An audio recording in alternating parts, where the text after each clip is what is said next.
হাসরের ময়দান সবচাইতে বড় মুসিবতের জায়গা। ওই দিন আমার আপনার প্রিয়জন, আপনজন, বন্ধু বান্ধব, মা বাবা, সন্তান কি করবে? আল্লাহ তাআলা কোরআনুল কারীমের মধ্যে বলেন, ইয়াউমা ইয়াফিরুল মারউ মিন আখিহি ওয়া উম্মিহি ওয়া আবিহি ওয়া সাহিবাতিহি ওয়া বানিহি লিকুল্লি ইমরিইম মিনহুম ইয়াউমাইযিন শা'নুন ইউগনি। আল্লাহ তাআলা বলেন, সেই দিন ভাই ভাইয়ের থেকে পলায়ন করবে। ওয়া উম্মিহি ওয়া আবিহি, পিতা মাতার থেকে মানুষ পলায়ন করবে। ওয়া সাহিবাতিহি ওয়া বানিহি, স্ত্রী সন্তানদের থেকে মানুষ পলায়ন করবে। কেউ চাইবে না কোনো আপনজনের সাথে তার দেখা হয়ে যাক, প্রত্যেকেই নিজের চিন্তায় বিভোর থাকবে।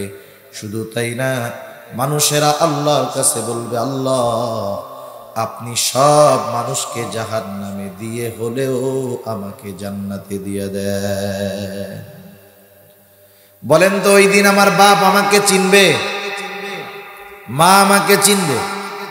যেই মা দুনিয়াতে কত মোহাব্বত করে, ভালোবাসে, ওই মাও সেই দিন আমাকে আপনাকে চিনবে না। ওই দিন সবাই নফসি নফসি করবে, চিন্তিত থাকবে নিজের জন্য। ওই দিন আমার আপনার নবীও চিন্তিত থাকবেন, তবে নিজের জন্য নয়, বরং তার উম্মতের জন্য।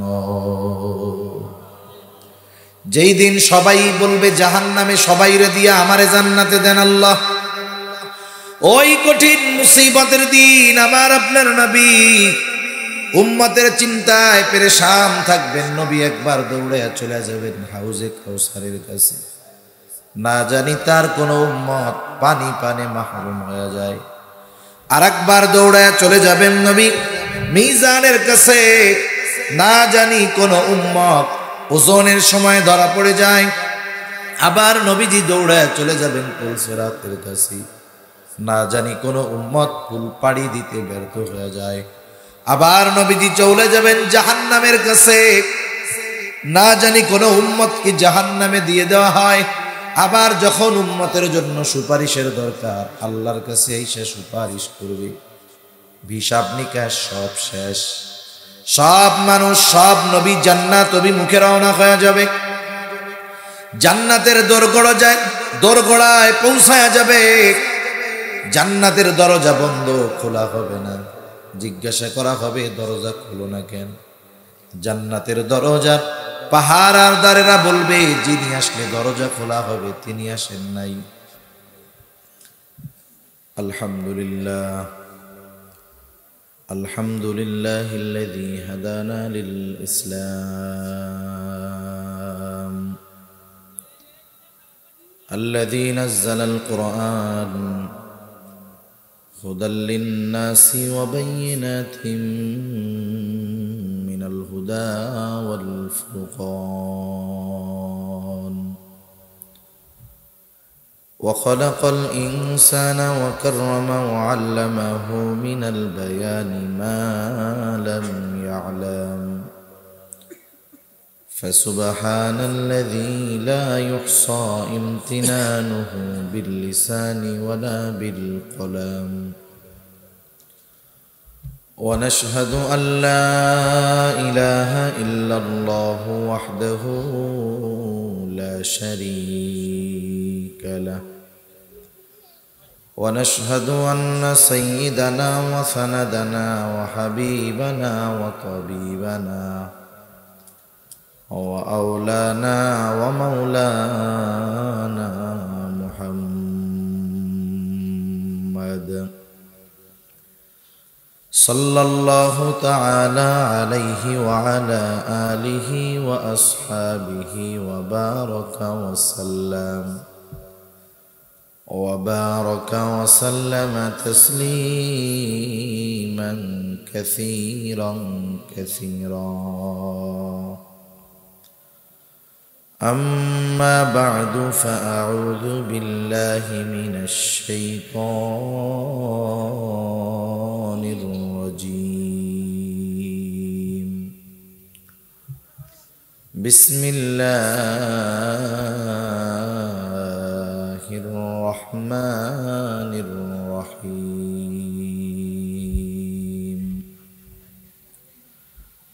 لقد جاءكم رسول من أنفسكم عزيز عليه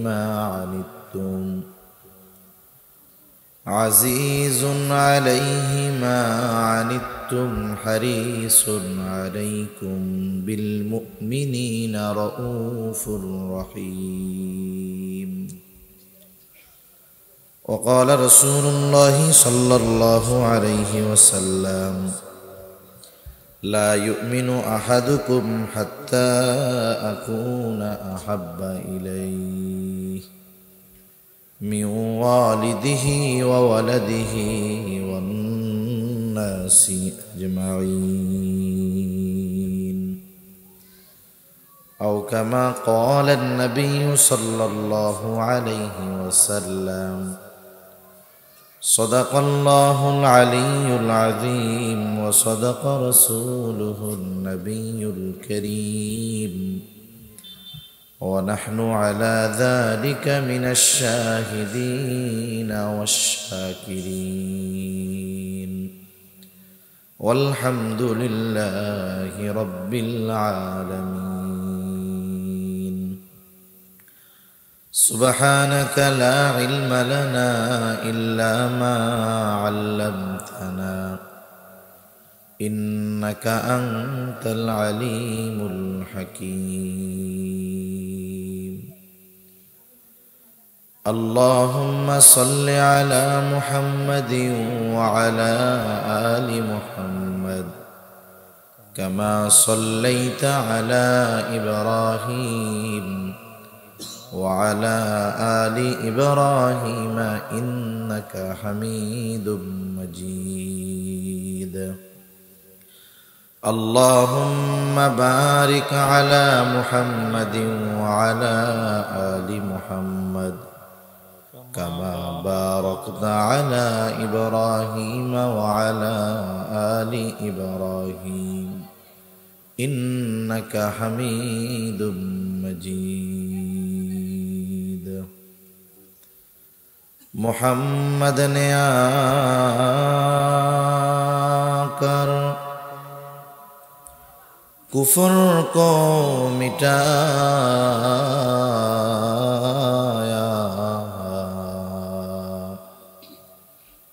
کفر کو مٹا کر صداقت کو بتایا. بلغ العلا بکمالہ کشف الدجى بجماله حسنت جميع خصاله صلوا عليه وآله. আল্লাহর মহব্বতে সকলে জবান খুলে জিকির করি লা ইলাহা ইল্লাল্লাহ।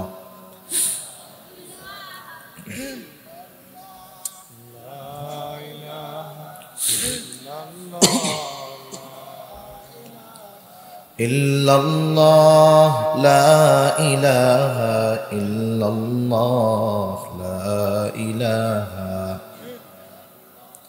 এটা কোন থানার মধ্যে পড়ছে?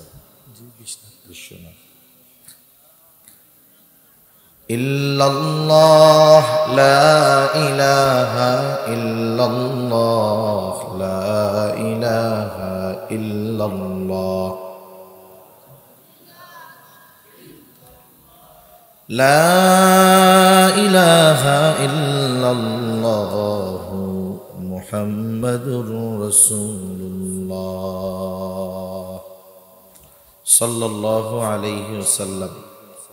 আলহামদুলিল্লাহ, ঐতিহ্যবাহী সিলেট জেলার অন্তর্গত বিশ্বনাথ থানাধীন মির্জারগাঁও জামে মসজিদের উদ্যোগে হযরতুল আল্লাম ওকিল আলী বড় হুজুর রহমাতুল্লাহি আলাইহি ও গ্রামের সকল মুর্দেগানের ইসালে সওয়াব উপলক্ষে 29তম বার্ষিক তাফসীরুল কোরআন মাহফিল। আজকের এই তাফসীরুল কোরআন মাহফিলের সম্মানিত শ্রদ্ধেয় সভাপতি মণ্ডলী, আমন্ত্রিত উলামায়ে কেরাম, সামনে উপস্থিত মুরব্বিয়ানে কেরাম, সমবয়সী যুবক বন্ধু, স্নেহের ছোট ভাই এবং পর্দার অন্তরালে অবস্থানরত সম্মানিতা শ্রদ্ধা মা ও বোন, দয়াময় আল্লাহ রব্বুল আলামিনের দরবারে অগণিত শুকর যে মহান মালিক আমাদের হায়াতে বরকত দিয়ে সুস্থ রেখে দীর্ঘ সময় পর্যন্ত বিজ্ঞ উলামায়ে কেরামের জবান থেকে বহুত গুরুত্বপূর্ণ কথা শ্রবণ করবার, আমাকেও আপনাদের খেদমতে কিছু কথা বলবার সুযোগ যে মহান মানিব দান করেছেন, সে মহান মানিবকে খুশি করার জন্য মহব্বতের সাথে জবান খুলে অন্তর থেকে আমরা একবার কালিমাতুশ শুকর পাঠ করি, আলহামদুলিল্লাহ। অগণিত দুরূদ ও সালাম সৈয়দুল আম্বিয়া, আশরাফুল আম্বিয়া, খাতামুল আম্বিয়া, ইমামুল মুরসালিন, রহমাতুল লিল আলামিন মুহাম্মাদুর রাসূলুল্লাহ সাল্লাল্লাহু আলাইহি ওয়াসাল্লামের উপর আল্লাহ সুবহানাহু ওয়া তাআলা এ দুনিয়াতে আমাদেরকে অনেক অনুগ্রহ, দয়া, নিয়ামত আল্লাহ তাআলা দান করেছেন। আল্লাহ তাআলার করুণা আছে, আল্লাহ তাআলার অনুগ্রহ আছে বিধায় আমরা বেঁচে আছি, ঠিক কিনা বলেন? আল্লাহ তাআলার দয়া মায়া আছে বিধায় এখনো দুনিয়ার মধ্যে সুস্থ আছি। আল্লাহ সুবহানাহু ওয়া তাআলা যদি আমাদের প্রতি করুণা প্রদর্শন না করতেন তাহলে এ দুনিয়াতে আমাদের টিকে থাকা অসম্ভব ছিল, সম্ভব ছিলই না। ইকো বাদ দেন, ইকো লাগবে না, শুরুতে যা ছিল তাই দেখ। তাহলে আল্লাহ তাআলার করুণা যদি আমাদের উপরে না থাকতো আমরা এ দুনিয়াতে বেঁচে থাকতে পারতাম না। আল্লাহ তাআলার অজস্র অগণিত নিয়ামত আমাদের প্রতি আছে। কত করুণা নিয়ামত আল্লাহ তাআলা আমাদের জন্য করেছেন, এর হিসাব দুনিয়ার কেউ আমরা করতে পারবো না। আল্লাহ সুবহানাহু ওয়া তাআলার বিশেষ অনুগ্রহগুলোর মধ্য থেকে অন্যতম এক অনুগ্রহ দয়া, যে আল্লাহ তাআলা আমাদেরকে আখেরি জামানার পয়গম্বর মুহাম্মাদুর রাসূলুল্লাহ সাল্লাল্লাহু আলাইহি ওয়াসাল্লামের উম্মত বানিয়েছেন। হালকা রিভার্ব দেন, আর কিছু না, ইকো দিবেন না, হালকা রিভার্ব। আল্লাহ তাআলা রাসূলুল্লাহ সাল্লাল্লাহু আলাইহি ওয়াসাল্লামকে মুমিনদের জন্য অনুগ্রহ হিসাবে ঘোষণা করছেন। আল্লাহ তাআলা বলেন, লাকাদ মান্নাল্লাহু আলাল মুমিনিনা ইয বা'আসা ফীহিম রাসূলাম মিন আনফুসিহিম। আল্লাহ তাআলা বলেন, লাকাদ মান্নাল্লাহু আলাল মুমিনিন, মুমিনদের উপরে আল্লাহ তাআলার অনুগ্রহ। ইয বা'আসা ফীহিম রাসূলাম মিন আনফুসিহিম, যে তিনি তাদের মধ্য থেকে তাদের জন্য একজন রাসূল প্রেরণ করেছে। তাহলে রাসূলুল্লাহ সাল্লাল্লাহু আলাইহি ওয়াসাল্লামকে আল্লাহ তাআলা মুমিনদের জন্য বিশেষ অনুগ্রহ হিসাবে ঘোষণা করেছেন। রাসূল আকরাম সাল্লাল্লাহু আলাইহি ওয়াসাল্লাম শুধু যে মুমিনদের জন্য অনুগ্রহ তা নয়, বরং নবীজি সাল্লাল্লাহু আলাইহি ওয়াসাল্লাম হলেন গোটা সৃষ্টি জগতের জন্য রহমত। গোটা সৃষ্টি জগতের জন্য তিনি হলেন রহমত। আমরা যখন নামাজ পড়ি, নামাজের মধ্যে ইমামের পেছনে যখন পড়ি, ইমামের কেরাত, মুসল্লির কেরাত, যখন একা পড়ি নামাজ, তখন নিজে পড়ি সূরা ফাতিহা। মূল কথা হলো সূরা ফাতিহা নামাজের মধ্যে লাগে, একাকি পড়া হোক আর জামাতে পড়া হোক, লাগে কি লাগে না? সূরা ফাতিহার শুরুতেই আমরা বলি আলহামদুলিল্লাহি রাব্বিল আলামিন। আমরা বলি সকল প্রশংসা আল্লাহর জন্য। কে আল্লাহ? বলে রব্বুল আলামিন, তিনি হলেন জগৎ সমূহের প্রতিপালক। আল্লাহ তাআলা হলেন জগৎ সমূহের রব, জগৎ সমূহের প্রতিপালক। আলম এক বচন, আলামিন শব্দটা হলো বহু বচন। তার মানে জগৎ যে একটা এমনটা নয়, বরং প্রথম আকাশের নিচে অগণিত জগৎ যিনি সৃষ্টি করে রেখেছেন তিনি কে? বিজ্ঞান যখন কয়েকটা আবিষ্কার করে আমরা অবাক হয়ে যাই, ওরে বাবা বিজ্ঞান কি করে ফেলতেছে। অথচ বিজ্ঞান আবিষ্কার করার আগেই আল্লাহ তাআলা বলে দিয়েছেন যে জগৎ একটা নয় বরং অনেক অনেক, সব জগতের প্রতিপালক রব কে বলেন? আমার আপনার সেই রব আল্লাহ আমার আপনার নবীজির ব্যাপারে ঘোষণা করেন, ওয়ামা আরসালনাকা ইল্লা রাহমাতাল লিল আলামিন। আল্লাহ তাআলা বলেন, হাবিব আমি আপনাকে জগৎ সমূহের জন্য রহমত হিসাবে প্রেরণ করেছি। তাহলে হলেন রব্বুল আলামিন হলেন আল্লাহ, আর রহমাতুল লিল আলামিন হলেন মুহাম্মাদুর রাসূলুল্লাহ। এই জন্য বলেন তো, সৃষ্টি জগতের এমন একটু জায়গা আছে নাকি যেই জায়গার রব আল্লাহ নয়? আছে এমন কোন জায়গা? সৃষ্টি জগতের এমন কোন জায়গা নাই যেই জায়গার রব আল্লাহ নয়। আবার সৃষ্টি জগতের এমন কোন জায়গা নাই যেই জায়গার রহমত মুহাম্মাদুর রাসূলুল্লাহ নয়। আল্লাহ যেই জায়গার রব, আমার আপনার নবী সেই জায়গার জন্যই রহমত। সুবহানাল্লাহ বলে। এজন্য আল্লাহ তাআলা আমার আপনার নবীজির নবুয়াত, আমার আপনার নবীজির রহমতের বিস্তার কত দূর পৌঁছায়া দিয়েছে। যেখানেই রব আল্লাহ সেখানেই রহমত হলেন মুহাম্মাদুর রাসূলুল্লাহ। এই জন্য কবি কত সুন্দর কথা বলে, রবুবিয়ত खुदा की है जहाँ तक, नबुवती मुस्तफा की है वहाँ तक। তাহলে আমার আপনার নবী হলেন গোটা সৃষ্টি জগতের জন্য রহমত। এই আয়াতের ব্যাখ্যায় ইমাম তাবারি রহমাতুল্লাহি আলাইহি বলেন, নবীজি কাফেরদের জন্য রহমত। নবীজি রহমাতুল লিল আলামিন হওয়ার কারণে এই উপকার শুধু যে মুমিনরা লাভ করে তা নয়, কাফেররাও লাভ করে।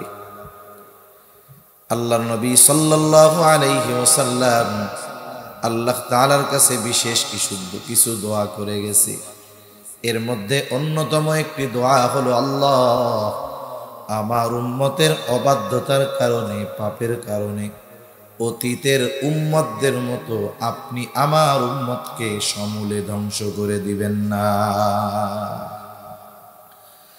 পৃথিবীতে যত মানুষ আছে, যত মানুষ আসবে, আমার আপনার নবীজির পর থেকে মুমিন হোক আর কাফের হোক, সকলেই নবীজির উম্মত, ঠিক না? ধরেন 700 কোটি মানুষ এখন দুনিয়ায় আছে, 200 কোটি মুসলমান, 500 কোটি অমুসলিম। কি পরিমাণ জুলুম, নির্যাতন, অত্যাচার অমুসলিমরা মুসলমানদের উপরে করতেছে, আর কি পরিমাণ পাপ মুসলমান ঘরের সন্তান হয়ে করতেছে। এরপরেও আল্লাহ তাআলা ওই পাপাচারের কারণে সমূলে ধ্বংস করে না, মাঝে মধ্যে একটু নড়াচড়া দিয়ে সতর্ক করে দেয়, ঠিক কিনা বলেন?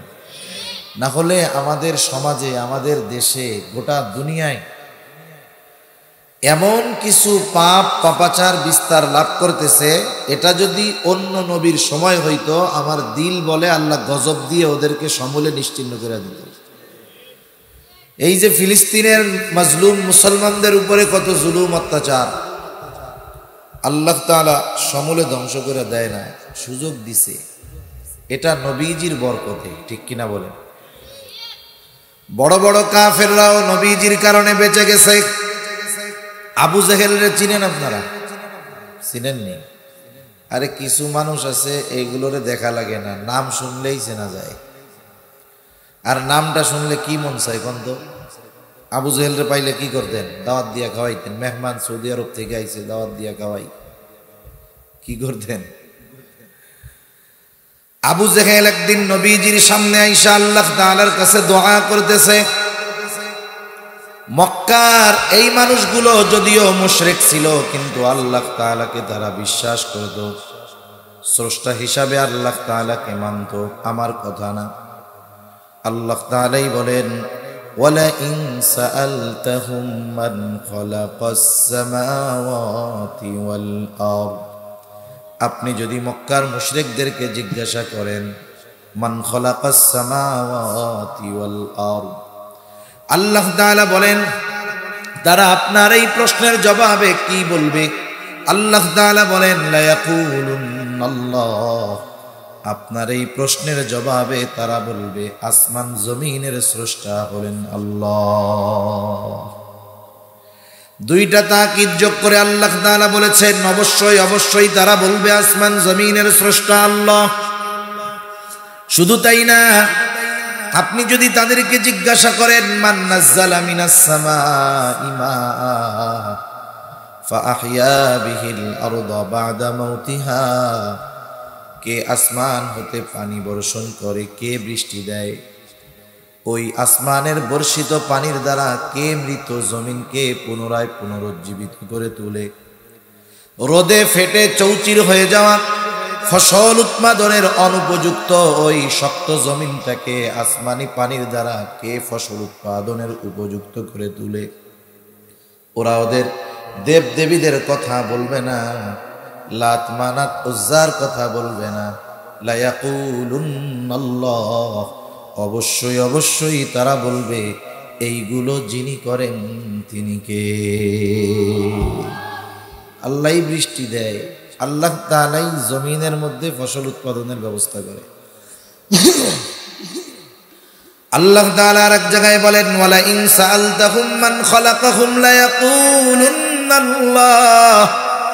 আপনি যদি তাদেরকে জিজ্ঞাসা করেন তাদের স্রষ্টাকে, কে তাদেরকে বানিয়েছে, ওরা নাস্তিকদের মতো বলবে না এমনিই আমরা হয়ে গেছি, আমাদের দেব দেবী আমাদের বানাইছে এটাও বলবে না।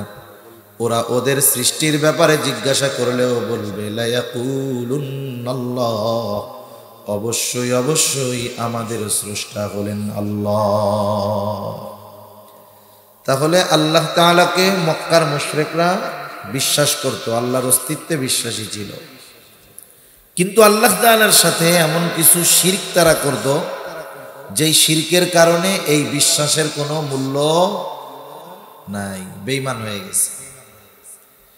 আবু জেহেল নবীজির সামনে আল্লাহ তাআলার কাছে দোয়া করতেছে, বলে আল্লাহ, নবীকে শোনায় শোনায় বলতেছে, আল্লাহ আপনি যদি সত্যই এই কোরআন নাজিল করে থাকেন তাহলে আমাদের উপরে পাথর বর্ষণ করেন, অথবা যন্ত্রণাদায়ক শাস্তি আমাদেরকে আপনি দেন। নবীজিরে শোনায় শোনায় বলতেছে, আল্লাহ তাআলার কাছে দোয়া করতেছে। আরে আবু জেহেলের দোয়াও আল্লাহ তাআলা কবুল করছে। নবীজি বলেন বদরের যুদ্ধের দিন সকাল বেলায় আবু জেহেল আল্লাহ তাআলার কাছে দোয়া করে। আবু জেহেল আল্লাহ তাআলার কাছে বলে, আল্লাহ আপনি যদি আজকে যুদ্ধে যারা হকের উপরে আছে আপনি তাদেরকে বিজয় দান করেন। বদরের দিন সকাল বেলায় আবু জেহেল দোয়া করতেছে যে আল্লাহ আজকে যারা হকের উপরে আছে আপনি তাদেরকে বিজয় দান করেন। নবীজি বলেন আল্লাহ তাআলা আবু জেহেলের দোয়া কবুল করেছে। বদরের দিন যারা হকের উপরে ছিল, সত্যের উপরে ছিল, আল্লাহ তাআলা তাদেরকে বিজয় দান করেছে। এই আবু জেহেল দোয়া করে কি বলে, আল্লাহ নবীকে শোনায় শোনায় যে আপনি যদি সত্যই কোরআন নাজিল করে থাকেন তাহলে আমাদের উপরে পাথর বর্ষণ করেন, নাইলে যন্ত্রণাদায়ক শাস্তি দেন। এখন বলেন পাথর যদি বর্ষিত হয় এটা রহমত হবে না গজব হবে? মানুষ অনেক সময় অন্যকে টিটকারি করতে গিয়া, ছোট করতে গিয়া, লজ্জা দিতে গিয়া এরকম অনেক সময় বলে না, বলে এরকম যে অমুকে এই হইছে, হায় রে এই খবর শোনার আগে আমি মরলাম না কে। এরকম আপনাদের এলাকায় বলা লোক আছে তো, হিংসায় বলে। আবু জেহেল কেন নবীরে শোনায় বলতেছে, ও কেমন যেন বলতে চায়, আবু জেহেল বলতে চায় কেমন যেন, আল্লাহ আমি হইলাম এই কুরাইশদের 1 নাম্বার লিডার নেতা, আমার চেহারা যোগ্যতা এত সুন্দর, টাকা পয়সার অভাব নাই, আপনি কোরআন নাজিল করার জন্য আর কাউরে পান নাই, মুহাম্মাদের উপরে নাজিল করছেন, আমার উপরে করলেন না, আপনি কেন এই কাম করলেন? এটা কি মাইনা নেওয়ার মতো নাকি? এই দৃশ্য দেখার আগে আমাকে উপরে পাথর ফেলাইয়া আযাব দিয়ে মারলেন না কেন? আমরা মানুষ অনেক সময় অপরকে ছোট করার জন্য বলি। মনে করেন একজন মানুষ, গরিব মানুষ, তার ছেলেটা বড় উচ্চ শিক্ষিত হয়েছে, ভালো টাকা পয়সাওয়ালা বা বড় নাম করা ব্যক্তি হয়ে গেছে। এখন মানুষে বলা বলি করে যে দেখ অমুক চাচার ছেলেটা অনেক বড় অফিসার হয়ে গেছে। এখন বলেন তো, একটা মানুষের যদি উন্নতি হয়, ওই মানুষের উন্নতিতে সবাই খুশি হয় নাকি কারো কারো হিংসাও হয়? এখন যে খুশি হয়েছে ও বলতেছে যে অমুক চাচার কষ্ট দূর হয়ে গেছে, ছেলেটা অফিসার হয়ে গেছে। এখন পাশে আর একজন, সে শুই না, তার হিংসা লাগতেছে। এখন কি কয় এসে, ওরে অমুকের বুলা এই হইছে, এই খবর শোনার আগে আমি মরলাম না কেন? কয় না এটা? কোন তো ওই সময় যদি আজরাইল আইসা বলে তোমার তো মরতে মন চায়, তাহলে চলো, কি বলবে? বলবে আসলে না, সত্যি সত্যি মরতে মন চায় নাই, এলো এমনি কইছি। তা মানুষ অনেক সময় হিংসায় বলে এই খবর শোনার আগে আমি মরলাম না কেন, এই বিষয় দেখার আগে আমি মরলাম না কেন, এরকম বলে না? বলে আসলে মরতে চায় না, সে আসলে অপরকে হিংসা করে এই কথাগুলো বলে। আবু জেহেল নবীকে শোনায় শোনায় বলছে, আল্লাহ আপনি লোক আর বান নাই, এই ইয়াতিম মানুষ যার টাকা পয়সা নাই, এর উপরে কোরআন নাজিল করছেন, আমি ছিলাম না? আবু জেহেলের এই কথার জবাব দিচ্ছেন আল্লাহ। কে দিচ্ছেন? জোরে বলেন। আল্লাহ রাব্বুল আলামিন আবু জেহেলের এই দোয়ার পরে ওহী প্রেরণ করলেন নবীজির কাছে। কেমন যেন আল্লাহ তাআলা বলতেছে, ও আবু জেহেল, আমি তোকে ঠিকই পাথর বর্ষণ করতাম, তোর উপরে যন্ত্রণাদায়ক আযাব ঠিকই দিতাম, কিন্তু কেন দেই না শোনো। আল্লাহ তাআলা আমার আপনার নবীর জবান দিয়ে বের করতেছেন ওহী। আল্লাহ তাআলা বলেন, ওয়ামা কানাল্লাহু লিয়ুআযযিবাহুম ওয়া আনতা ফীহিম। কেমন যেন আল্লাহ তাআলা বলেন, হাবিব, আপনার সম্মানার্থে আপনি যতক্ষণ তাদের মধ্যে আছেন, শুধুমাত্র আপনার সম্মানার্থে আমি তাদের উপরে আযাব দেই না, কারণ আপনি হলেন রাহমাতুল লিল আলামিন। রাহমাতুল লিল আলামিন দুনিয়ার জমিনে থাকবে আর আমি আল্লাহ গজব দিব, এটা হতে পারে না। এই জন্য মক্কার কাফেররাও এইরকম ধৃষ্টতা প্রদর্শন করার পরেও শুধুমাত্র নবীজির কারণে বেঁচে গেছি। তাহলে নবীজি কাফেরদের জন্য রহমত ছিলেন, কিন্তু মুমিনদের জন্য নবীর ভালোবাসা ছিল স্পেশাল ভালোবাসা। নবী তার উম্মতের প্রতি সর্বোচ্চ দরদি ছিলেন। নবী আমাদের প্রতি সর্বোচ্চ মায়া মমতা মোহাব্বতের নিদর্শন রেখে গেছে। এই জন্য নবীজি যখনই সুযোগ পাইতেন আল্লাহ তাআলার কাছে উম্মতের ব্যাপারে বলতেন। কেমন ভালোবাসতেন নবী আমাদের, বলবো আপনাদের? ঘুম আসতেছে নাকি? তাকবীর দেন, নারায়ে তাকবীর। সজাগ আছেন তো? নবী আমাদের কেমন ভালোবাসতেন হাদিস থেকে শোনায় আপনাদের। আব্দুল্লাহ ইবনে আমর ইবনুল আস রাদিয়াল্লাহু তাআলা আনহু থেকে বর্ণিত, তিনি বলেন, পান থেকে তিলাওয়াত করলেন। কি তিলাওয়াত করলেন? যা আল্লাহ তাআলা ইব্রাহিম আলাইহিস সালামের ব্যাপারে নাজিল করেছে। ইব্রাহিম আলাইহিস সালামের ব্যাপারে আল্লাহ কি নাজিল করছে? ইব্রাহিম আলাইহিস সালাম তার গুনাহগার উম্মতের জন্য আল্লাহর কাছে ক্ষমা চেয়ে দোয়া করছে, কারণ প্রত্যেকটা নবী তার উম্মতকে ভালোবাসে, এ ব্যাপারে কোনো সন্দেহ নাই। ইব্রাহিম আলাইহিস সালামও তার সব উম্মতকে ভালোবাসতেন, সে নেককার হোক আর বদকার হোক। বরং কিছু কিছু সময় তো এমন হয় যে ভালো যে তার চাইতে চিন্তা আরো বেশি হয়। একটা উদাহরণ দিলে বুঝতে সহজ হবে। মনে করেন এক লোকের 5টা ছেলে। কয়টা ছেলে? একটু জোরে বলেন, কয়টা? 5টা ছেলে। 4টা ছেলে খুব ভালো, বড় 4 জন একবারে খুব ভালো, নামাজি, মুত্তাকি, পরহেজগার। কিন্তু ছোট ছেলে যেটা, সেটা বড় দুষ্টু, বড় মন্দ, মারামারি করে, মানুষের সাথে খারাপ আচরণ করে। ওই 4 ছেলে একসাথে যত ভালো, ছোটটা ওইগুলার চাইতে সব ভালো যদি একদিকে দেওয়া হয়, ওর খারাপই আরো বেশি হবে। মা বাবা চিন্তায় থাকে, সকালে উঠাই কে না জানি বিচার নিয়ে আসে যে তোমার ফুলা এই কাম করছে। এখন বলেন তো, মা বাবা সব সময় ওই ভালো চায় সন্তানের জন্য চিন্তা করে বেশি, না খারাপটার জন্য চিন্তা করে বেশি? আল্লাহর কাছে যখন দোয়া করে বলেন তো এই 4 জনের জন্য বেশি দোয়া করে নাকি খারাপটার জন্য বেশি দোয়া করে? খারাপ সন্তান হওয়ার পরেও মা বাবা তার জন্য চিন্তা করে বেশি, দোয়া করে বেশি। সন্তান যতই খারাপ হোক মা বাবা মহব্বতের কারণে দূরে ঠেলে দেয় না। বলেন তো মা বাবা আমাকে আপনাকে যত ভালোবাসে তার চাইতে আমার আপনার নবী বেশি ভালোবাসে নাকি কম ভালোবাসে? নবীজি কত ভালোবাসে এইটা তো মাপার মতো সুযোগ নাই আমাদের, কিন্তু এটা বাস্তব যে নবীজি মা বাবার চাইতেও বেশি ভালোবাসে।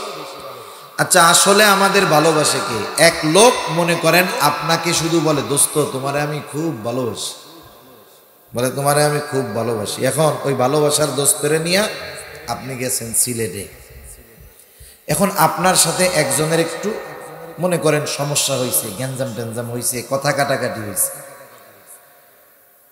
আপনি যখন একটু মুসিবতে পড়ছেন, ওই যে আপনারে খুব ভালোবাসে বইলা খালি গল্প মারে, সে আপনার পিছের থেকে সইরা আসতে সিএনজি একটা নিয়ে বাড়ি চলে আসছে।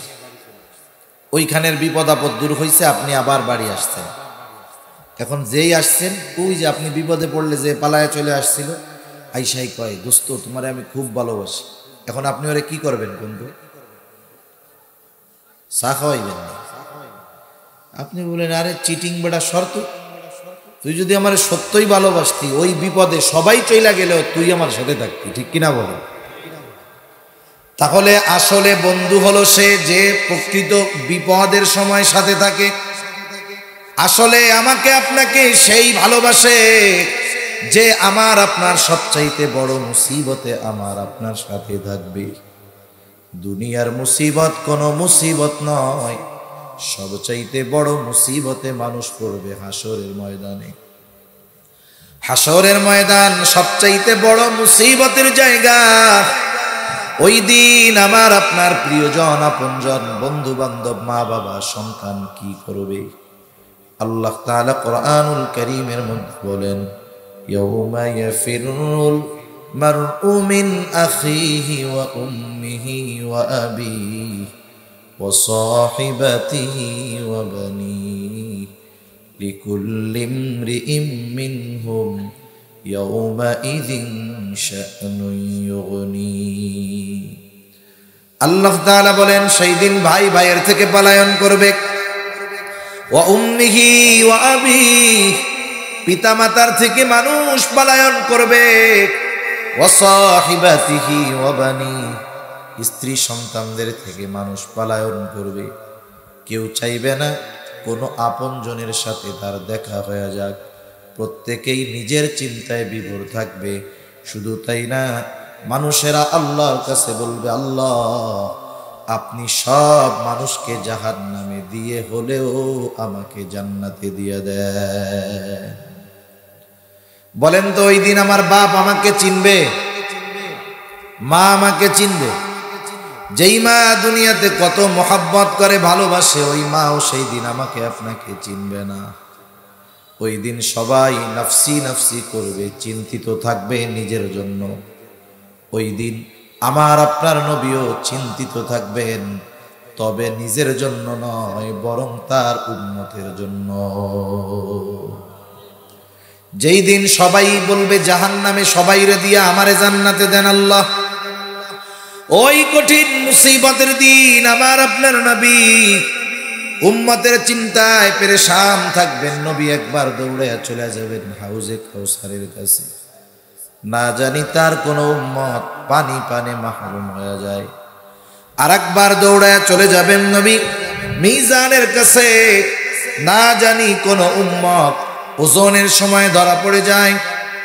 আবার নবীজি দৌড়ায় চলে যাবেন পুলসিরাতের কাছে, না জানি কোন উম্মত পুল পাড়ি দিতে ব্যর্থ হয়ে যায়। আবার নবীজি চলে যাবেন জাহান্নামের কাছে, না জানি কোন উম্মত কি জাহান্নামে দিয়ে দেওয়া হয়। আবার যখন উম্মতের জন্য সুপারিশের দরকার, আল্লাহর কাছে এসে সুপারিশ করবে। হিসাব নিকাশ সব শেষ, সব মানুষ সব নবী জান্নাত অভিমুখে রওনা হয়ে যাবে। জান্নাতের দোরগোড়ায় পৌঁছায়া যাবে। জান্নাতের দরজা বন্ধ, খোলা হবে না। জিজ্ঞাসা করা হবে দরজা খুলো না কেন? জান্নাতের দরজার পাহারাদারেরা বলবে যিনি আসলে দরজা খোলা হবে তিনি আসেন নাই। তিনি কোথায়? বলে তিনি এখনো হাসরের ময়দানে। কি করে? বলে উম্মতের জন্য পেরেশান। সব নবী জান্নাতের দোরগোড়ায় পৌঁছায় গেছে, আমার আপনার নবী ততক্ষণ পর্যন্ত জান্নাত অভিমুখে রওনা হবেন না যতক্ষণ না তার ওই উম্মত যার যাররা পরিমাণ ঈমান ছিল তার ব্যাপারেও যতক্ষণ না আল্লাহ তাআলার নিকট থেকে জান্নাতের নিশ্চয়তা পাবেন ততক্ষণ আমার আপনার নবী জান্নাতে যাবে না। ওই দিন আমার মা বাবা চিনবে না, ওই বিপদে নবী আমাকে আপনাকে ভুলবে না। এই জন্য নবী আমাকে আপনাকে সবচাইতে বেশি ভালোবাসে, কোনো সন্দেহ নাই। প্রত্যেকটা নবী তার উম্মতের ব্যাপারে চিন্তিত। উম্মত যদি গুনাহগার হয় চিন্তাটা আরো বেশি হয়। ইব্রাহিম আলাইহিস সালাম গুনাহগার উম্মতের জন্য দোয়া করে কি কয়? বলে রব্বি ইন্নাহুন্না আযলালনা কাসীরাম মিনান নাস ফামান তাবিআনি ফাইন্নাহু মিন্নি ওয়া মান আসানি ফাইন্নাকা গফুরুর রহিম। ইব্রাহিম আলাইহিস সালাম বলে, ও আমার রব, এই মূর্তিগুলা, এই প্রতিমাগুলো অধিকাংশ মানুষকে পথচ্যুত করে ফেলছে, পথভ্রষ্ট করে ফেলছে।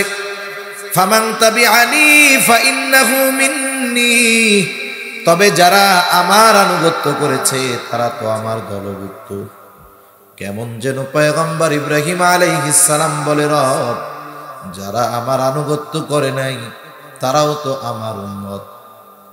কেমন যেন ইব্রাহিম আলাইহিস সালাম বলে, ও আমার রব, আপনি যদি চান আমার এই গুনাহগার উম্মত গুলাকেও আপনি মাফ করে দিতে পারেন। কেন পারেন? ওমান আসানি ফাইন্নাকা গফুরুর রহিম। কেমন যেন ইব্রাহিম আলাইহিস সালাম বলে, আল্লাহ, আপনি আপনার গফুর রহিম নামের ওসিলায় আমার এই গুনাহগার উম্মত গুলাকেও মাফ করে দেন। وقال عيسى عليه السلام إن تعذبهم فإنهم عبادك وإن تغفر لهم فإنك أنت العزيز الحكيم। ঈসা আলাইহিস সালাম তার গুনাহগার উম্মতের জন্য দোয়া করে বলে, আল্লাহ, ইন তুআযিবহুম ফাইন্নাহুম ইবাদুক, আপনি যদি তাদেরকে শাস্তি দেন তারা তো আপনারই বান্দা। ওয়া ইন তাগফির লাহুম, আর যদি আপনি তাদেরকে মাফ করে দেন, এই গুনাহগার আমার উম্মত আপনার বান্দা। আপনি তো আজিজ, আপনি তো হাকিম, আপনি মহাপ্রজ্ঞাময়, আপনি মহাপরাক্রমশালী।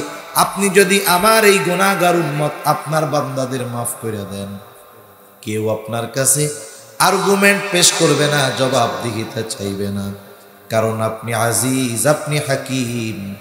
ঈসা আলাইহিস সালাম কেমন যেন বলে, আল্লাহ, আপনি আমার এই গুনাহগার উম্মত গুলাকে মাফ করে দেন। দুই নবী তার গুনাহগার উম্মতের জন্য ক্ষমা চাইয়া দোয়া করছে। কার কাছে? আরো জোরে বলেন, কার কাছে? অনেক সময় এমন হয় একটা কাজ আমরা করব কিন্তু মনে নাই, ওই কাজ যখন আরেকজনরে করতে দেখি মনে পড়ে কি পড়ে না। অনেক সময় ছোট বাচ্চার কিছু মনে নাই, আরেকজনরে দেখতেছে চকলেট খাইতেছে, এবার আব্বার সাথে ঝুলে পড়ে, আব্বারে বলে আমারও একটা চকলেট কিনে দাও, এলে কান্নাকাটি শুরু করে দেয় না? কান্নাকাটি শুরু করে দেয়। নবীজি এইবার দুই নবী যখন দোয়া করছে আল্লাহর কাছে তার উম্মতের ব্যাপারে, আমার আপনার নবীর অন্তরে তার উম্মতের মুহাব্বতের জোশ উঠে গেছে। নবীজি এইবার আল্লাহ তাআলার কাছে তার উম্মতের জন্য দোয়া করে। নবীজি কি করলেন? ফারাফা ইয়াদাইহি ওয়া ক্বালা আল্লাহুম্মা উম্মতি উম্মতি ওয়া বাকা। নবীজি দুই হাত উপরের দিকে উঁচু করে কান্না করে আর বলে, আল্লাহ, আমার উম্মত, আমার উম্মত। চোখ দিয়ে অঝর ধারায় পানি পড়তেছে আর বলে আমার উম্মত, আমার উম্মত। নবীজি আর কিছু বলেন না, হাত উঁচু করে কান্না করেন আর এইটা বলেন।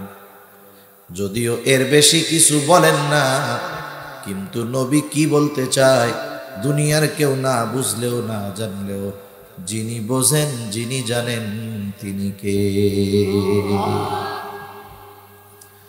আল্লাহ রাব্বুল আলামিন জিবরাইল আলাইহিস সালামকে পাঠায় দিল, যাও জিবরাইল মুহাম্মাদের কান্নার কারণ জিজ্ঞাসা করো। জিবরাইল আলাইহিস সালাম হাজির, এসে বলে ইয়া রাসূলুল্লাহ, আপনার কান্নার কারণ কি? যদিও আল্লাহ তাআলা জানেন, এরপরেও তিনি জানতে চান। আল্লাহ তাআলা জানেন, এরপরেও তিনি জানতে চান।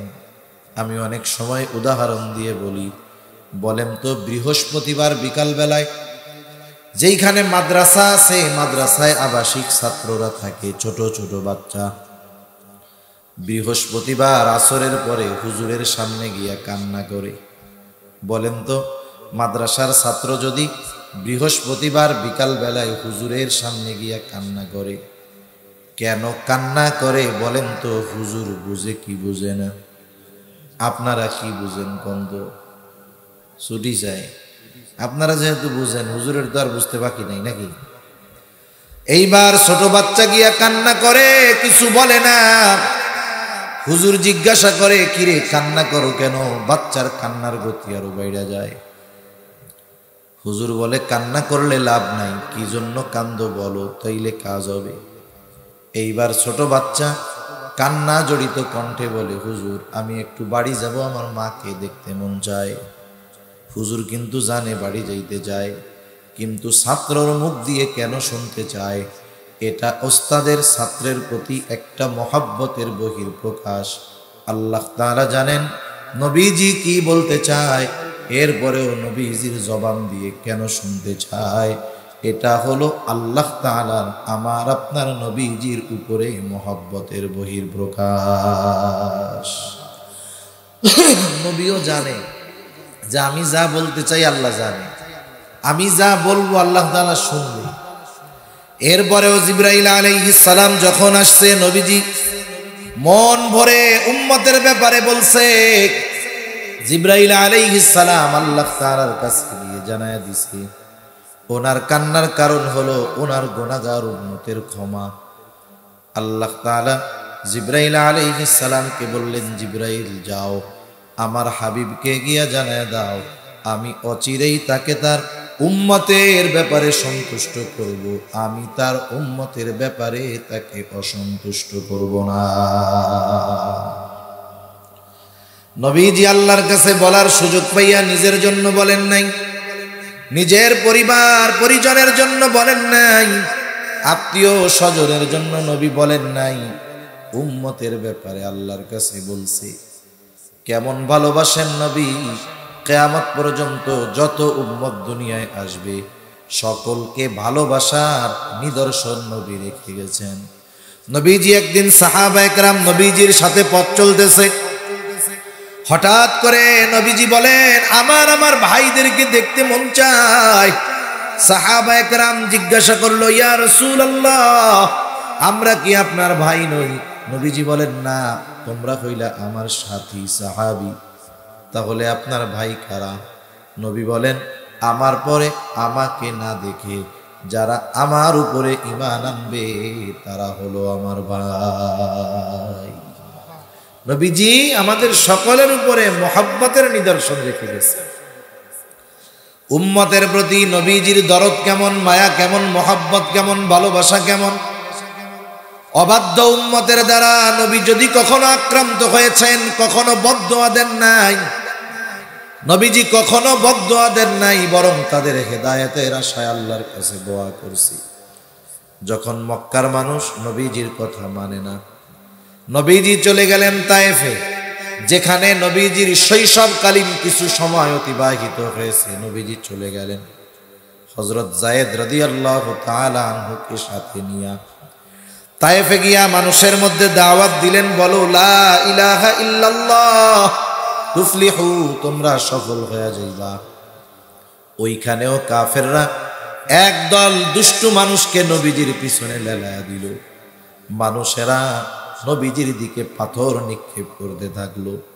পাথর ছোট ছিল না, বড় বড় পাথর ছিল, আর ধারালো ধারালো পাথর ছিল, যার কারণে ওই পাথরের আঘাতে নবীজির দেহ মোবারক শুধু রক্তাক্ত হয়েছে তা নয়, দেহ মোবারকের মধ্যে পাথরের আঘাতের দাগ হয়ে গেছে। আয়েশা সিদ্দিকা রাদিয়াল্লাহু তাআলা আনহা একদিন নবীজিকে জিজ্ঞাসা করে, ইয়া রাসূলুল্লাহ, আপনার পিঠে এগুলো কিসের দাগ? আপনার কি কখনো বসন্ত হয়েছিল নাকি? নবীজি বলেন, না আয়েশা, আমার কখনো বসন্ত হয় নাই। তাহলে দাগগুলো কিসের? নবীজি বলেন, আয়েশা, আমি যখন দ্বীনের দাওয়াত দেওয়ার জন্য তায়েফে গিয়েছিলাম, তায়েফের মানুষ বুঝতে পারে নাই, তারা আমাকে পাথর নিক্ষেপ করেছিল আয়েশা। এই দাগগুলো হলো তাদের নিক্ষিপ্ত পাথরের আঘাতের দাগ।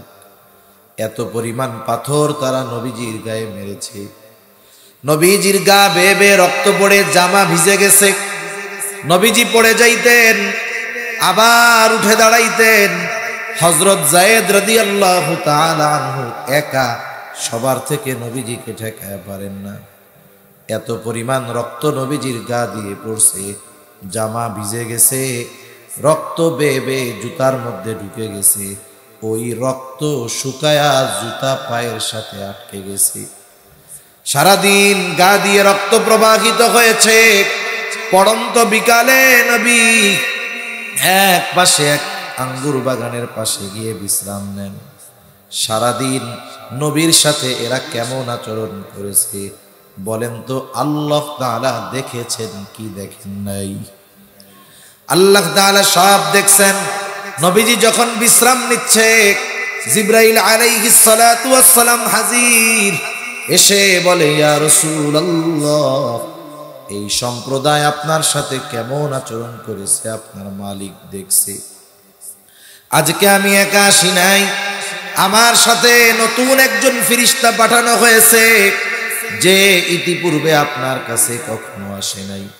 নবীজি বলেন, ওই নতুন ফেরেশতা আমাকে আয়েশা প্রথমে সালাম দিল। সালাম বিনিময়ের পর বলতেছে, ইয়া রাসূলুল্লাহ, এই কওম আপনার সাথে কেমন আচরণ করেছে আপনার মালিক দেখছে। আল্লাহ তাআলা আমাকে আপনার আদেশ পালনের জন্য পাঠিয়েছে। ইয়া রাসূলুল্লাহ, আপনি যদি আমাকে নির্দেশ দেন, দুই পাহাড় দিয়ে তায়েফবাসীকে এমন ভাবে পিষে দিব, এখানে যে একটা জনবসতি ছিল তার কোনো চিহ্ন থাকবে না। এদেরকে পিষে দেওয়া হবে তাদের এই অপরাধের কারণে। নবীজি আরাম করতেছিলেন। ফেরেশতার এই কথার পরে নবীজি উঠা বসলেন। কেমন যেন নবী বলেন, তুমি আমারে বলতেছো আমি নির্দেশ দেই, আর এদেরকে তুমি দুই পাহাড় দিয়ে পিষে শেষ করে দাও। তুমি তো এই কথা বলো, আর এদের ব্যাপারে আমি কি আশা পোষণ করি শোনো। নবীজি বললেন, বাল আরজু আন ইয়াখরুজাল্লাহু মিন আসলাবিহিম মান ইয়াবুদুল্লাহা ওয়াহদাহু ওয়া লা ইউশরিকু বিহি শাইআ। নবীজি বললেন, আমি তো এদের ব্যাপারে আল্লাহ তাআলার কাছে এই আশা পোষণ করি যে আল্লাহ তাআলা এদের মধ্য থেকে এমন এক প্রজন্ম বের করবে যারা এক আল্লাহর ইবাদত করবে, তার সাথে কারো শরীক করবে না।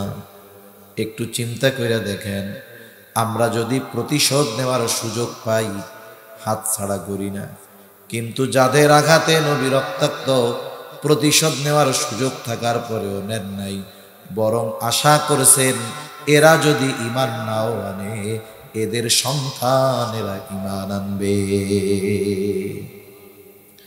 তাহলে অনাগত উম্মতের প্রতি নবীজির দরদ, মায়া, মহব্বত, ভালোবাসা কত, এটা দুনিয়ার মানুষ কল্পনাও করতে পারে না। তাহলে বুঝে থাকলে আমার একটু জবাব দেন, আমার মা বাপ আমাকে বেশি ভালোবাসে নাকি নবী বেশি ভালোবাসে? আর একটু জোরে বলেন না। বলেন তো, যেই নবী নিঃস্বার্থ তার উম্মতকে এত ভালোবাসে, সেই নবীকে আমাদের ভালোবাসার দরকার আছে না? নবীরে ভালোবাসতে কারা কারা তো রাজা করি? নারায়ে তাকবীর, নারায়ে তাকবীর। মাশাআল্লাহ। আমরা নবীকে ভালোবাসতে চাই, কারণ নবীকে যে ভালো না বাসে সে ঈমানদারি নয়। নবীর ভালোবাসা এটা ঈমানের সাথে সম্পৃক্ত বিষয়। এই জন্য নবীজি বলেন, লা ইউমিনু আহাদুকুম হাত্তা আকুনা আহাব্বা ইলাইহি মিন ওয়ালিদিহি ওয়া ওয়ালাদিহি ওয়ান নাসি আজমাইন। নবীজি বলেন, তোমাদের মধ্যে কেউ ততক্ষণ পর্যন্ত মুমিন হতে পারবে না যতক্ষণ না সে তার পিতা মাতা সন্তান সন্ততি এক কথায় সকলের চাইতে আমি নবীকে বেশি ভালো না বাসবে। তাহলে নবীকে সবচাইতে বেশি ভালোবাসতে হবে, নিজের জীবনের চাইতে কম না বেশি। হযরত ওমর রাদিয়াল্লাহু তাআলা আনহু নবীজির সাথে পথ চলতেছে, হঠাৎ করে হযরত ওমর বলতেছে, ইয়া রাসূলুল্লাহ, আমি আপনাকে আমার জীবনের পরে সবচাইতে বেশি ভালোবাসি। নবীজি বললেন, না ওমর, হয় নাই। হযরত ওমর বুঝতে পারলো, চুপ হয়ে গেলেন। একটু পরে বলতেছে, ইয়া রাসূলুল্লাহ, এই মুহূর্ত থেকে আমি ওমর আপনাকে আমার জীবনের চাইতেও বেশি ভালোবাসি। সেজন্য নবীকে ভালোবাসার দরকার, কিন্তু কেমনে নবীরে ভালোবাসবো? আমরা তো নবীরে সামনে পাই নাই। আমরা যদি নবীকে সামনে পাইতাম, ভালোবাসতে পারতাম সর্বোচ্চ ভালোবাসা। আরে আবু বকর নবীকে সামনে পাইছে, নবীর মহব্বতে ঘরের সব সম্পদাই না নবীর সামনে হাজির করছে। হযরতে তালহা নবীজিকে পাইছে, নবীজির সামনে নিজের বুকটাকে কাফেরদের অস্ত্রের সামনে ঢাল বানায় দিছে। আমরা তো নবীকে পাই নাই, নবীকে ভালোবাসতে তো মন চায়। এখন নবীকে কেমনে ভালোবাসবো?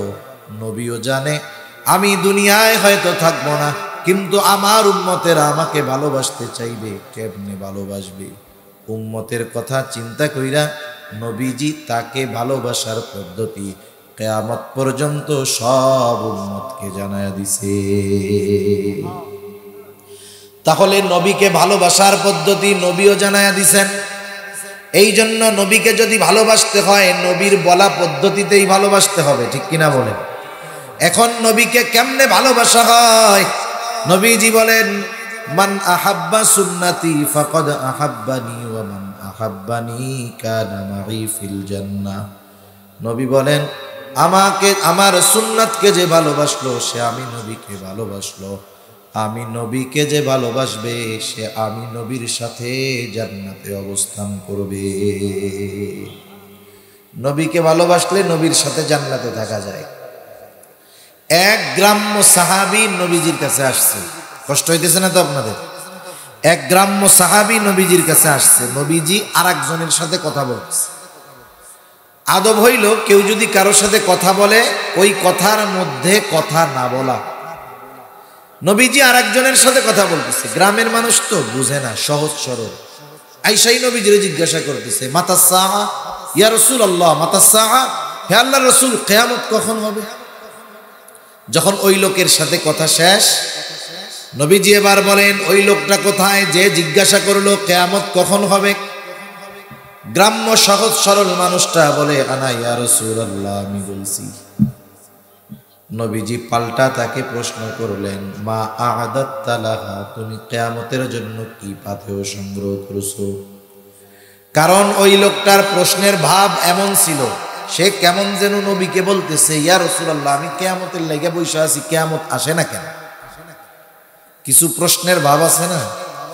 একই বাক্য শুধুমাত্র বাচন ভঙ্গির পরিবর্তনের কারণে অর্থের পরিবর্তন হয়ে যায়, শুধুমাত্র উপস্থাপনের কারণে অর্থের ফারাক অনেক হয়ে যায়। ওই লোকটা বলতেছে কিয়ামত কখন হবে, তার বলার বাচন ভঙ্গি এমন, উত্তর দেওয়ার চাইতে পাল্টা তাকে প্রশ্ন করা জরুরি হয়ে গেছে। নবীজি তাকে উল্টা জিজ্ঞাসা করতেছে, মা আ'দাত্তা লাহা, কিয়ামতের জন্য তুমি কি পাথেয় সংগ্রহ করেছো? গ্রামের সহজ সরল মানুষ, কোনো লুকোচুরি নাই, সোজা সাপটা বলতেছে, আমি আল্লাহ এবং তার রাসূলকে ভালোবাসি। নবীজিও তার এই কথার জবাবে বললেন, আল মারউ মা'a মান আহাব্বা, যে যাকে মোহাব্বত করে তার সাথে থাকবে। লোকটা এবার বাড়ির দিকে হাঁটা দিছে। হযরত আনাস রাদিয়াল্লাহু তাআলা আনহু বলেন, নবীজির মুখে যখন শুনলাম যে যাকে মোহাব্বত করে তার সাথে থাকবে, ইসলাম গ্রহণের পর এত খুশি আমরা কখনো হই নাই। নবীর মুখে এই কথা শোনার পর আমরা যত খুশি হয়েছি। হযরত আনাস রাদিয়াল্লাহু তাআলা আনহু বলেন, আমি আল্লাহকে ভালোবাসি, তার রাসূলকে ভালোবাসি। আবু বকর ওমর রাদিয়াল্লাহু তাআলা আনহুমা উভয়কে ভালোবাসি। যদিও তাদের মতো আমল করতে পারি নাই, তবুও তাদের ভালোবাসি। আশা করি জান্নাতে আমি নবীজির সাথে আর আবু বকরের সাথে থাকতে পারবো। সাহাবায়ে কেরাম নবীর সাথে থাকার খবর শুইনা ঈমান আনার পরে সবচাইতে বেশি খুশি হয়েছে। বলেন, নবীর সাথে থাকার সেই সুযোগ আমাদেরও আছে না নাই? আমরা খুশি না বেজার? খুশি। এজন্য নবী বলেন, যে আমার সুন্নতকে মহব্বত করলো সে আমি নবীকে মহব্বত করলো। আমি নবীকে যে মহব্বত করবে সে আমি নবীর সাথে জান্নাতে থাকবে। নবীর সাথে যদি জান্নাতে থাকতে হয়, জান্নাতে যাওয়ার কাজ করার দরকার আছে না নাই? নবী আর এক হাদিসের মধ্যে বলেন, কুল্লু উম্মতি ইয়াদখুলুনাল জান্নাতা ইল্লা মান আবা। নবীজি বলেন, আমার সব উম্মত জান্নাতে প্রবেশ করবে, আবা উম্মত ছাড়া। জিজ্ঞাসা করা হলো, ইয়া রাসূলুল্লাহ, আবা উম্মত কারা? নবীজি বললেন, মান আতাআনি দাখালাল জান্নাতা ওয়া মান আসানি ফাকাদ আবা। যে আমার আনুগত্য করলো সে জান্নাতে প্রবেশ করবে, আর যে আমার আনুগত্য করে না, করলো না, সে আবা উম্মত, সে জাহান্নামে যাবে। তাহলে নবীজির সাথে জান্নাতে অবস্থান করতে চাই তো আমরা সবাই? এটা মন থেকে কইতেছি নাকি এমনে তালে তালে কইতেছি? বলেন, নবীজির সাথে জান্নাতে থাকার জন্য যা করার দরকার করার জন্য প্রস্তুত আছি? কি করতে হবে? দুই হাদিসের সমন্বয়। নবীর সুন্নতকে মহব্বত করে অনুসরণ করতে হবে, সুন্নতকে মহব্বত করতে হবে, নিজেও সুন্নতওয়ালা হইতে হবে। যদি এই দুইটা বিষয় নিজের মধ্যে চলে আসে, সুন্নতের উপরে মহব্বত আর সুন্নতের অনুসরণ, তাইলে নবীকে ভালোবাসা হবে, নবীর সাথে জান্নাতে থাকা যাবে। আরে নবীরে যারা অনুসরণ করে তাদের ভালোবাসে আল্লাহ, তাদেরকে ভালোবাসে। আমরা আল্লাহকে ভালোবাসতে চাই না? সবচাইতে বেশি ভালোবাসা হবে আল্লাহর জন্য। মুমিন আল্লাহর জন্য তার ভালোবাসা হলো সুদৃঢ় ভালোবাসা। আল্লাহ তাআলা বলেন, ওয়াল্লাযীনা আমানু আশাদ্দু। আল্লাহকে ভালোবাসতে চাই, বলেন তো আল্লাহ জানেন কি জানেন না? আরো জোরে বলেন, জানেন কি জানেন না? এই জন্য আল্লাহ বলে, ও আমার গোলাম, আমি আল্লাহরে ভালোবাসতে চাও, তোমার ভালোবাসা আমি পাবো কেমনে? শোনো, আল্লাহ তাআলা বলেন, হাবিব আপনি বলেন, ইন কুনতুম তুহিব্বুনাল্লাহ ফাত্তাবিউনি ইউহিব্বুকুমুল্লাহ। আল্লাহ তাআলা বলেন, হাবিব আপনি বলেন, ইন কুনতুম তুহিব্বুনাল্লাহ, তোমরা যদি আল্লাহকে ভালোবাসতে চাও। নবী কেমন যেন বলতেছে, ও আমার উম্মতেরা, তোমরা যদি আল্লাহকে ভালোবাসতে চাও কি করবা? শোনো, ফাত্তাবিউনি, আমার অনুসরণ করো। তাইলে কাকে ভালোবাসা হবে? আরো আসতে বলেন, কাকে? নবীকে অনুসরণ করলে কাকে ভালোবাসা হয়? আরো জোরে বলেন। এরপরে আল্লাহ তাআলা বলেন, হাবিব আর একটু সুসংবাদ শুইনা নেন। আপনার উম্মত আপনার অনুসরণ করবে, আপনি তো আমার হাবিব, আপনি তো রহমাতুল লিল আলামিন। আপনার উম্মত যদি আপনার অনুসরণ করে, আমাকে ভালোবাসা নিয়ে তাদের চিন্তা করা লাগবে না। আপনার উম্মত যদি আপনার অনুসরণ করে, আপনি তাদেরকে জানিয়ে দেন, ইউহিব্বুকুমুল্লাহ, আমার অনুসরণ করার কারণে স্বয়ং আল্লাহ তোমাকে ভালোবাসবে। তাহলে নবীর অনুসরণ করলে আমাদের ভালোবাসে কে? আরে মিয়া, দুনিয়ার নেতার ভালোবাসা পাওয়ার জন্য কর্মী কত ত্যাগ স্বীকার করে। কোন সময় যদি নেতা ওই কর্মীর নামটা একবার মুখ দিয়া নেয়, ফেসবুকের মধ্যে পোস্ট লাগায় দেয়, আজকে আমার নেতা আমার নাম ধইরা ডাকছে, আমার দিলটা শান্তি হয়ে গেছে। আরে বেটা, দুনিয়ার নেতা তোরে ভালোবাসে, তুই এত খুশি হস, ওই নবীর অনুসরণ করলে আল্লাহ তোমাকে আমাকে ভালোবাসবে। বলেন, আল্লাহর ভালোবাসা আমাদের দরকার আছে না নাই? আল্লাহর ভালোবাসা পাইলে কত লাভ শুইনা নেন। হাদিসের মধ্যে আসছে, নবীজি বলেন, আল্লাহ তাআলা যখন দুনিয়ার কাউকে ভালোবাসে, আর আল্লাহ ভালোবাসে তাদের যারা তার হাবিবের অনুসরণ করে, তাদের আল্লাহ ভালোবাসে। আল্লাহ তাআলা যখন কাউকে ভালোবাসে, নবী বলেন, জিবরাইল আলাইহিস সালামকে ডাক দিয়ে আল্লাহ তাআলা বলে, জিবরাইল, দুনিয়ার অমুক বান্দারে আমি ভালোবাসি, তুমিও ভালোবাসো। এইবার জিবরাইলও ভালোবাসতে শুরু করে। সুবহানাল্লাহ। শুধু তাই না, জিবরাইল এসে আসমানের মধ্যে ঘোষণা করে দেয়, ও আসমানের বাসিন্দারা শোনো, দুনিয়ার আব্দুর রহিম, আব্দুল করিম, ওকে আল্লাহ ভালোবাসে, আমি জিবরাইল ভালোবাসি, তোমরাও ভালোবাসো। তাহলে নবীর সুন্নাতের অনুসরণ করলে সে আসমানের সেলিব্রিটি হয়ে যায়। দুনিয়ায় মানুষ নিজেরে ভাইরাল করার জন্য, মানুষ যেন আমারে চিনে, এই জন্য কত কিছু করে না, কত কিছু করে যে মানুষ আমাকে চিনে, কত ভালো লাগে। আরে দুনিয়ায় অনেক মানুষ আছে যারা দুনিয়ায় ভাইরাল না, আসমানে ভাইরাল, সব ফেরেশতারা তারে চিনে। যখন জিবরাইল আলাইহিস সালাম এসে বলে, তোমরা ওই আল্লাহর বান্দাকে ভালোবাসো, এইবার আসমানের ফেরেশতা তাকে ভালোবাসতে শুরু করে, তাকে চিনে, তাকে ভালোবাসতে শুরু করে।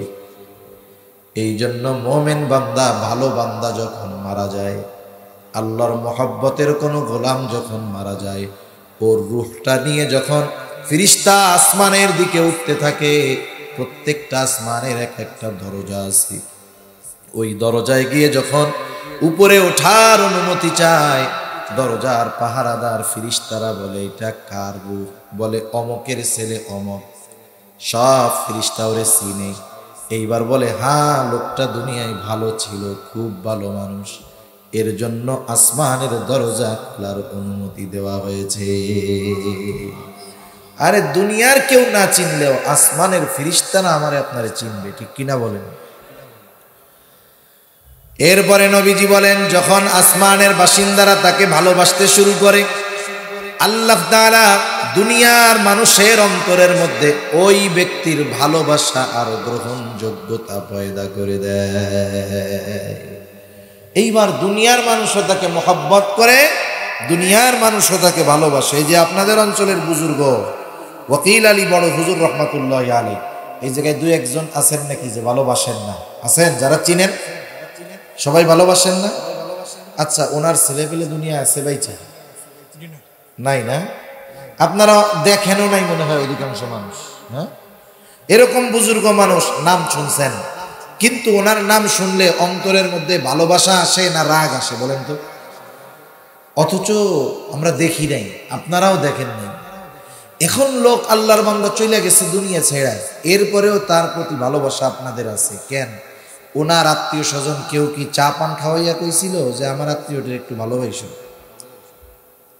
এই ভালোবাসা চা পানের কারণে আসে নাই, এই ভালোবাসা, এই ব্যক্তির প্রতি ভালোবাসা আপনাদের অন্তরে, আমাদের অন্তরে যিনি ঢেলে দিয়েছেন তিনি কে? আর কেন এই ভালোবাসা মানুষের অন্তরে ঢেলে দিচ্ছে? কারণ উনি নবীর সুন্নতের অনুসরণকারী ছিলেন। সুবহানাল্লাহ। এজন্য রাসূলুল্লাহ সাল্লাল্লাহু আলাইহি ওয়াসাল্লামের অনুসরণের মাধ্যমেই আল্লাহর ভালোবাসা পাওয়া যায়, নবীকে ভালোবাসা হয়। এই জন্য নবীর সাথে যদি জান্নাতে থাকতে চাই, নবীর সুন্নতকে মহব্বতের সাথে অনুসরণ করতে হবে। সর্বশেষ দুই একটা কথা বলে আমি আমার আলোচনা শেষ করে দিব। দেখেন, আমরা যখন সুন্নাত পালনের কথা বলি মানুষকে, মানুষ বিভিন্ন বাহানা দিয়ে সুন্নাত থেকে বাঁচতে চায়। যেই সুন্নাতগুলার কথা উলামায়ে কেরাম বুজুর্গানে দ্বীন বলেন, এই সুন্নাতগুলার মধ্যে অন্যতম একটা সুন্নাত হইল দাড়ির সুন্নাত। দাড়ি হলো এমন এক সুন্নাত, সব সুন্নাত কিন্তু এমন নয় রাখলে সোয়াব আছে, না রাখলে গুনাহ নেই। কিছু সুন্নাত আছে দায়েমি সুন্নাত। এই দাড়ি রাখা এটা মূলত ওয়াজিব। নবীজির এই সুন্নতটা হলো ওয়াজিবি সুন্নাত। দাড়ি যদি এক মুষ্টির কম কারো যদি থাকে, নামাজ পড়ে গুনাহ হইতে থাকে, হজ করে দাড়ি ছাঁটার কাটার গুনাহ হতে থাকে। এই জন্য উলামায়ে কেরাম বেশিরভাগ ক্ষেত্রে দাড়ির সুন্নতের কথা বলে। কারণ দাড়ি হলো এমন এক সুন্নাত যেটা অনেক সুন্নাত পালনে সহায়ক হয়। দাড়ি হলো এমন এক সুন্নাত, এই দাড়ি যার থাকে অনেক গুনাহ থেকে বেঁচে থাকা তার জন্য সহজ হয়। ঠিক কিনা বলেন? আমি আমারে দিয়েই উদাহরণ দিই। মনে করেন আমার মুখে দাড়ি, আর একজন আমার মতো মুখে দাড়ি নাই, দুইজনে পাশাপাশি দাঁড়ায় আছে। মনে করেন রাস্তা দিয়ে একটা মেয়ে হাইটা যাচ্ছে, ও তাকায় আছে, আমিও তাকায় আছি। বলেন তো আপনি আইসা কারে কবেন আগে, এই বেটা হুজুর মানুষ দাড়ি রেখে মায়ের দিক তাকায় আছে, আর যেটা দাড়ি নাই এরা কিন্তু কিছু বলবেন না। তার মানে দেখেন, দাড়ি যদি কারো থাকে, দাড়িওয়ালা মানুষ কোনো অপরাধ করুক এইটা সাধারণ মানুষও পছন্দ করে না। আর যার দাড়ি আছে সেও কমপক্ষে লজ্জায় চিন্তা করে দাড়ি রেখে কি গুনাহ করা যায় নাকি, এটা বলা যায়, এটা দেখা যায়, এগুলো করা যায়। এই দাড়ির কারণে অনেক গুনাহ থেকে বেঁচে থাকা আমাদের জন্য সহজ হয়ে যায়। এই জন্য আমরা তরুণ যুবক যারা আছে দাড়ি উঠতেছে, দাড়ি রাখে না, তাদের বলি যে দাড়ি রাখো, কিন্তু অনেকে বিভিন্ন বাহানা দেয়। একজন পড়ে হাই স্কুলে, কয় হুজুর এখন দাড়ি রাখলে, আমি মাত্র ক্লাস 10-এ পড়ি, আমারে তো সবাই ভাইয়া ভাইয়া বলে, দাড়ি রাখলে চাচা